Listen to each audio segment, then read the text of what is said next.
नमस्कार. आज आपण बनवणार आहोत हिरवी लसूण पात ठेचा.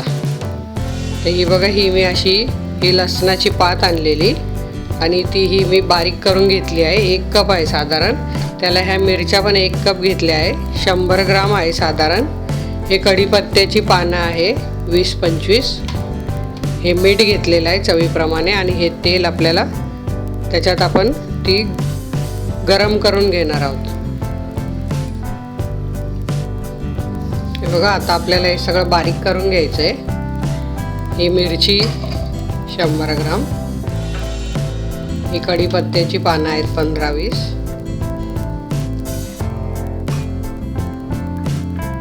हे चवीप्रमाणे मीठ घालायचं आहे म्हणजे छान बारीक होते आणि ठेचा फ्रीजमध्ये राहिल्यावर अजिबात खराब होत नाही.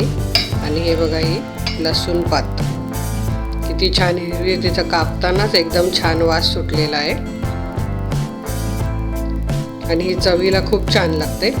आणि मुलांच्या पोटात जाण्याच्या दृष्टीने हे आपण बनवून ठेवले तर आपण भाजीला वगैरे टाकू शकतो. आता हे मी मिक्सरला बारीक करून घेते. इथे तुम्ही बघू शकता याचा कलर किती, लसणाची पातचा छान कलर आलेला आहे, रंग आलेला आहे आणि वास पण खूप छान सुटलेला आहे. आता मी तेल तापत ठेवलं आहे. आता आपण ही फ्राय करून घेऊया. बघा, तेल तापलेलं आहे. हे आता आपल्याला ही सगळी घालून परतून ठेवायची आहे आणि ही फ्रीजमध्ये ठेवली तरी खूप छान राहते. तिचा रंग बदलत नाही तळून ठेवल्यामुळे.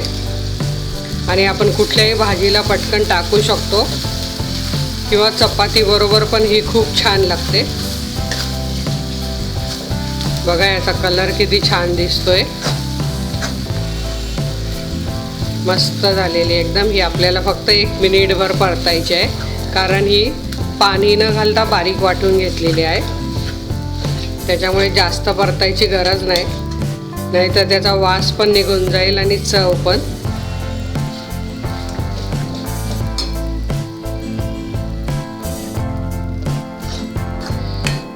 आता तुम्ही इथे बघू शकता किती छान हिचा रंग मस्त आलेला आहे. खूप छान आपला हा ठेचा तयार झालेला आहे.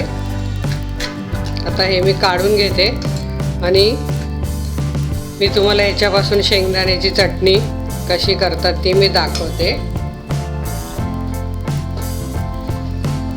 हे बघा, हे मी भाजलेल्या शेंगदाण्याचं जाडसर कूट घेतलेलं आहे. हे माझ्याकडे हे बारीक करायचं आहे.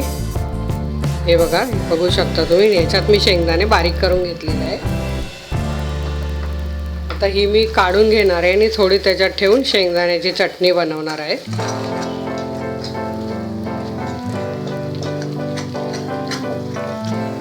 ही बघा, ही गरम गरम काचेच्या भांड्यात काढायची नाही आहे म्हणून मी ह्या स्टीलच्या बाउलमध्ये काढून घेते. हे बघा, किती छान आपला ठेचा तयार झालेला आहे. आता मी ही एवढी ठेवणार आहे, अजून थोडीशी लागणार आहे. हे अर्धा कप साधारण 100 ग्राम शेंगदाणे आहेत. त्यात हे मी परत तेल घालणार आहे. थोडंसं तेल थोडं गरम झाल्यावर हे बघा, ही मिरची टाकून लगेच शेंगदाणे घालायचे आणि चवीप्रमाणे थोडंसं मीठ घालायचं आहे. शेंगदाण्यापुरतंच मीठ घालायचं आहे कारण आपण ठेच्यात मीठ घातलेलं आहे. आणि अशी छान शेंगदाण्याची चटणी आपली तयार झाली आहे. बघा, किती पटकन ठेचा पण तयार होतो आणि ही चटणी पण तयार झाली आहे शेंगदाण्याची. आणि ही तुम्ही प्रवासाला कुठेही नेऊ शकतात. ही जराही खराब होत नाही, किती दिवस बाहेर राहते कारण हे भाजलेल्या शेंगदाण्याचं कूट आहे आणि हे पाणी न घातलेलं ठेचा वाटून घेतलेला आहे. इथे तुम्ही बघू शकता कशी छान झाली. ही चटणी पण पुरीबरोबर, चपातीबरोबर, भाकरीबरोबर, कशाबरोबरही तुम्ही खाऊ शकतात. हे बघा, मी गॅस बंद करते. आपली शेंगदाणा चटणी तयार झाली आहे. जर लसणाची पात नसेल उन्हाळ्यात वगैरे तर मी हिरवी मिरची लसूण ठेचा दाखवलाच आहे, त्याची तुम्ही अशी शेंगदाणा चटणी करू शकता. किंवा मी याचा आणखी व्हिडिओ बनवून तुम्हाला दाखवेन. हे बघा, मस्त आपली शेंगदाणा चटणी तयार झाली आहे. मी आता ही काढून घेते. गॅस बंद केला आहे.